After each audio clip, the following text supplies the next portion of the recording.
So'nggi vaqtlarda Xitoyda ishlab chiqarilgan ba'zi o'yinchoqlarda bolalar uchun xavfli omillar aniqlanib, ular savdodan chiqarilmoqda. Mutaxassislarning fikricha, bunday sifatsiz o'yinchoqlar kichkintoylarning eshitish, asab tolalariga salbiy ta'sir ko'rsatadi va yurak urishini tezlashtirib, stress gormonlari rivojlanishiga sabab bo'ladi. Navbatdagi lavhamiz texnik jihatdan tartibga solish sohasida nazorat inspeksiyasi bilan hamkorlikda tayyorlangan.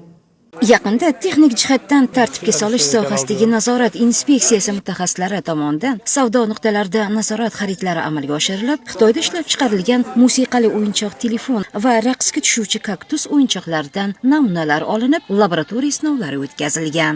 Kaktus ko'rinishidagi mana bu o'yinchoqlar bolalar o'rtasida ommabop va bozorlarda xaridorgir.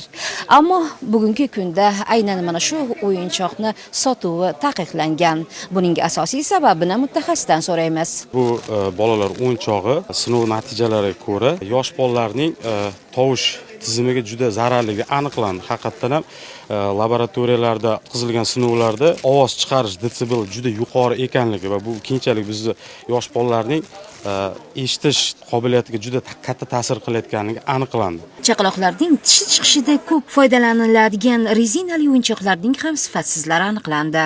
Ya'ni bola buni yosh bola tishi chiqayotgan chaqaloqqa berilsa, shu vaqtda bola mana bu joyini tishi chiqayotgan chaqaloq tishiga ilinadi, mana bu narsa. Chiqsa bu ichiga kirib tiqilib qolish xavfi bor buni. Shuning uchun mana bunaqa mahsulotlarni bolalar o'yinchog'ini bolaga berayotganda tekshirib, xavfi bor mahsulotlarda xavfsizlantirib bergan ma'qul deb o'ylayman. Tovush balandligi ham ancha yuqori. Bolani eshitish qobiliyatiga salbiy ta'sir qilishi mumkin. Yerga ursa sakrab kichkintoylarni xursand qiladigan rang-barang bunday o'yinchoqlar ham eng ko'p sotilar ekan. Tekshirilganda bu samping normalari to'g'ri kelmaganligi va bu yosh bolalarni og'ziga olib solganda ularni o'zida mikroblar ushlari va u mikroblarni yuvgan taqdirda ham ketmasligini o'zida qabul qilib olishgan.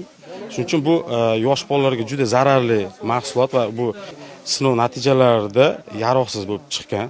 Sotuvda hozirgi paytda o'sha do'konlarga, o'sha olib kirgan importyorlariga xatlar berilgan, taqiq ko'rsatmalar berilgan. Texnik jihatdan tartibga solish sohasidagi nazorat inspeksiyasi arzon, iste'molga yaroqsiz va inson salomatligi uchun xavf tug'diradigan boshqa buyumlarda ham tekshirishlar olib bormoqda. Bu melaminovый posuda, melamin posudan tarkibida aflatoksin bor. Bu 70 gradus haroratda yuqori bo'lganda ishlatilganda bu tarkibidagi moddalar, melamin posudagi tarkibidagi aflatoksin moddalari bu yoqda suyuqlikka o'tadi. Bu iste'mol qilgan paytda inson organizmiga juda katta zarar hisoblanadi, chunki aflatoksin ko'plab yuqumli surunkali kasalliklarni olib keladi. Melaminovый idishlarni ko'z bilan farqlash qiyin, lekin ularni qo'lga olib qaraganimizda keramidskiy idishlarimizdan sal yengilroq, plastmassadan sal og'irroq qo'lga seziladi va ularni orqa tomoniga har doim e'tibor berishni qaratamiz. Markirovka yorlig'ida melamin so'zi yozilgan bo'ladi.